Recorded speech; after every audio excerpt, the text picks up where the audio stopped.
Hello dear learners, welcome to my channel Study from Home with Rachna ma'am. Our today's topic is square cubes and their root. ये हमारा chapter है और हमारा topic क्या है, exercise 3.1. हम इसके क्वेश्चन सॉल्व करेंगे. बच्चों, मैंने आपको प्रीवियस वीडियोस में square cubes and their roots ये जो चैप्टर है ये स्टार्ट करवा दिया था और इसमें मैंने आपको स्क्वायर्स क्या होती हैं और उनकी प्रॉपर्टीज क्या होती हैं ये मैंने आपको बताया था. और मैंने ये भी बताया था कि अगर आपके पास कोई पैटर्न है तो उसको ऑब्जर्व करके आप कैसे उसका स्क्वायर फाइंड कर सकते हैं, जो कि बहुत ही इंटरेस्टिंग वीडियो थी. बच्चों, अगर अभी तक आपने वो वीडियो नहीं देखी है तो आप पहले उसे देख लीजिए, क्योंकि वो बहुत इंटरेस्टिंग है और वो हमारा टाइम भी कंज्यूम करती है. यानी कि हम सिर्फ क्वेश्चन देखकर ही विद इन 5 सेकेंड और विद इन 3 सेकेंड आप बता सकते हैं कि इसका आंसर क्या होगा.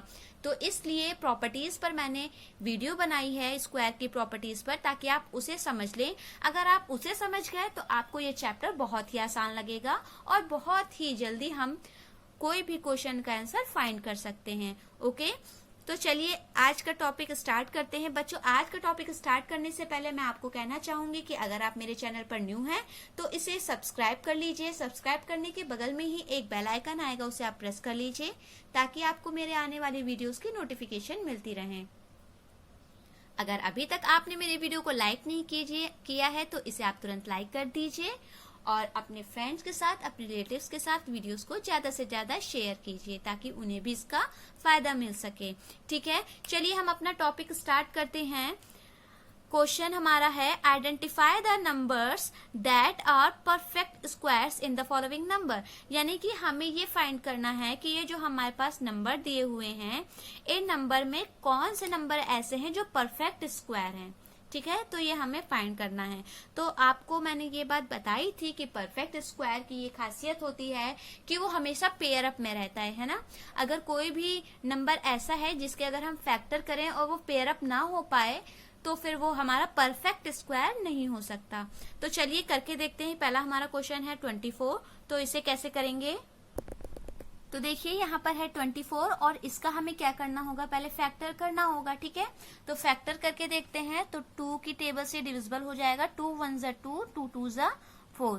फिर से ये 2 से डिविजिबल है तो 2 6 जा 12. फिर से ये 2 से डिविजिबल है तो 2 3 जा 6 और ये 3 से होगा तो 3 1 जा 3. यानी कि हमने यहाँ पर देखा कि इसके फैक्टर क्या आ गए, 24 के फैक्टर हमारे क्या हो गए, 2 इंटू 2 इंटू 2 इंटू 3 है ना. तो यहाँ पर अगर हम पेयर अप करें तो ये पेयर अप हमने किया, देखिए ये 2 का हमारा पेयर हो गया, लेकिन इस 2 का तो कोई भी पेयर अप नहीं है ना. इस 2 के साथ एक और 2 होना चाहिए था, है ना. सेम अगर नंबर होते तभी तो पेयर अप होता है. तो यहाँ सेम नंबर नहीं है और 3 भी क्या है, अकेला है. इसके पास भी एक और 3 नहीं है. तो यानी ये जो हमारा 24 है ये हमारा एक परफेक्ट स्क्वायर नहीं है. तो हम यहाँ पर क्या लिख सकते हैं, हम यहाँ लिख सकते हैं 24 is not a perfect square, is not a perfect square. यानी कि 24 किसी भी का भी परफेक्ट स्क्वायर नहीं है. ठीक है, तो अब हम अगला देखते हैं. हमारा अगला क्वेश्चन क्या था, अगला क्वेश्चन हमारा था 64. तो 64 का हम क्या करेंगे, फिर से हम यहाँ पर इसके फैक्टर फाइंड कर लेंगे, है ना. तो फैक्टर फाइंड कीजिए 64 के. तो देखिए यहाँ पर क्या आ जाएगा, 2 से डिविजिबल होगा, 2 3 जा 6, 2 2 जा 4. फिर से ये 2 से डिविजिबल होगा, 2 1 जा 2, यहाँ पर 1 बचा और 1 और 2 मिलकर 12 हो गए, 2 6 जा 12. अब यहाँ फिर से डिविजिबल हो जाएगा, 2 8 जा 16, 2 4 जा 8.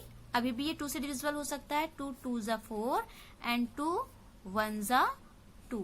ठीक है, अब हम यहाँ पर इसके क्या लिख सकते हैं, 64 के अगर हम यहाँ पर फैक्टर लिखें तो यहाँ क्या आया, 1 2 3 4 5 6. 6 टाइम है तो 1 2 3 4 5 6, ये 6 टाइम हो गया ना, 6 टाइम हो गया. तो यहाँ पे चलिए पेयर अप करते हैं. देखिए इसका और इसका पेयर हो गया, इस 2 और इस 2 का पेयर होगा और इस 2 और इस 2 का भी हमारा क्या हो गया, पेयर अप हो गया. ठीक है, तो यानी जो पेयर अप होता है यानी एक पेयर यानी 2, दूसरा पेयर हमारा एक और 2 और तीसरा पेयर हमारा एक और 2. यानी कि 2 2 जा 4, 4 2 जा 8. ये हमारा किसका स्क्वायर है, ये हमारा 64 जो है ये हमारा 8 का स्क्वायर है. ये बात आप समझ गए कि कैसे करना है। सबसे पहले आपने फैक्टर किए, फैक्टर करने के बाद हमें इसको पेयर अप करना है। पेयर अप करने के लिए याद रखिए हमेशा सेम डिजिट होने चाहिए, ठीक है। अगर यहाँ पर 2 है तो यहाँ भी 2 ही होना चाहिए, 2 का 3 के साथ पेयर नहीं होगा। तो यहाँ देखिए 2 2 2 2 2 2, तो यानी 3 पेयर हो गए, ठीक है। 3 पेयर हो गए तो 2 पेयर का एक स्क्वायर होता है ना। स्क्वायर मतलब क्या होता है, 2 पेयर, एक पेयर बनता है तब वो स्क्वायर होता है।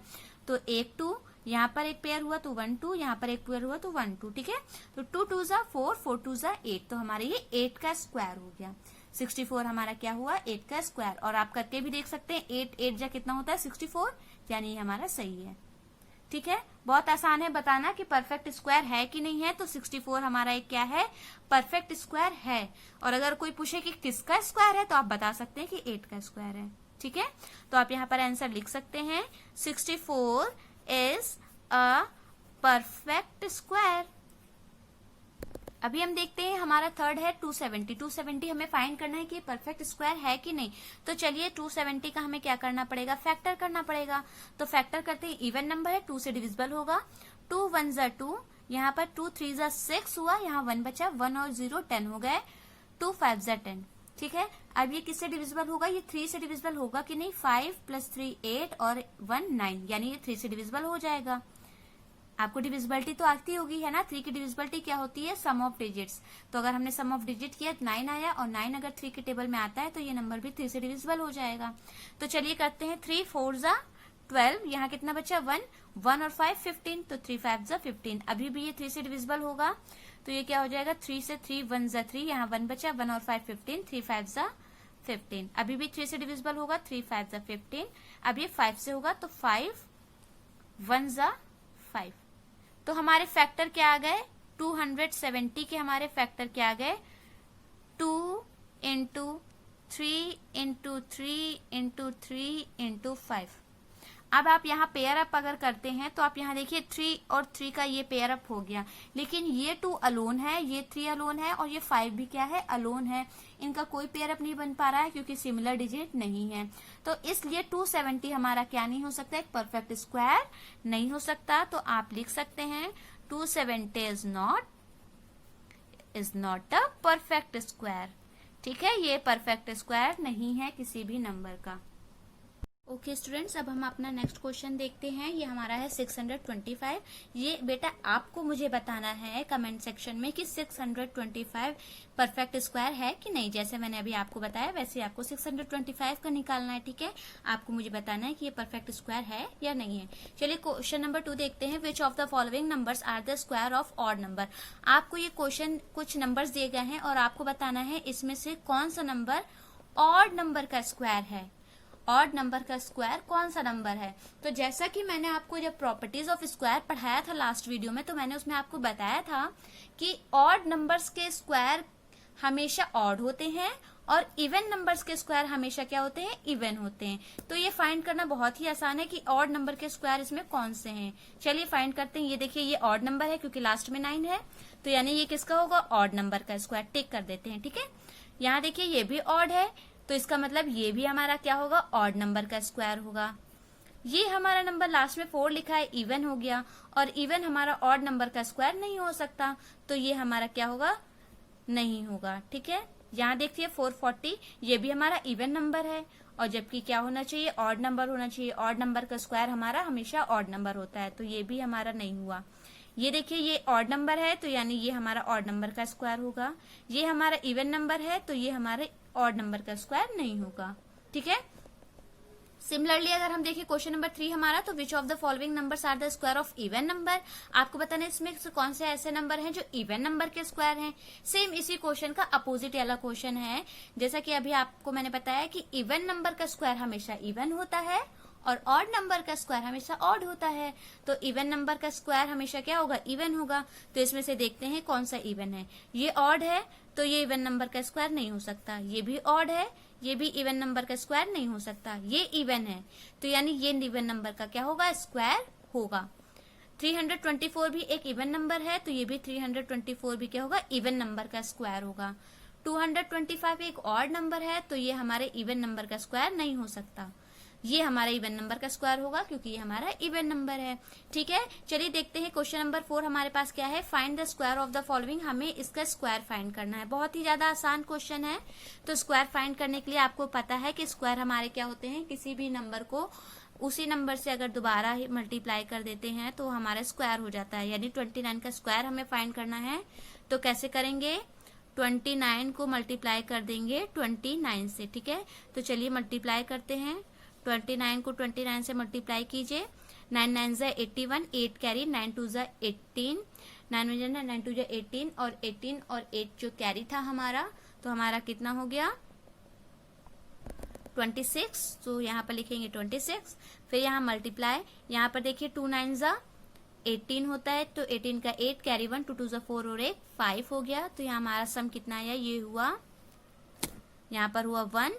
6 + 8 अगर करेंगे तो 14 आएगा। तो 14 का 4 कैरी 1 5 और 2 7 और 1 कैरी 8, यानी 841 आ गया। यानी 29 का स्क्वायर हमारे पास कितना आ गया, 841 आ गया। बहुत ही इजी है स्क्वायर निकालना। सिमिलरली इसी तरह से हमें 37 का स्क्वायर फाइंड करना है, तो ये भी यही होगा।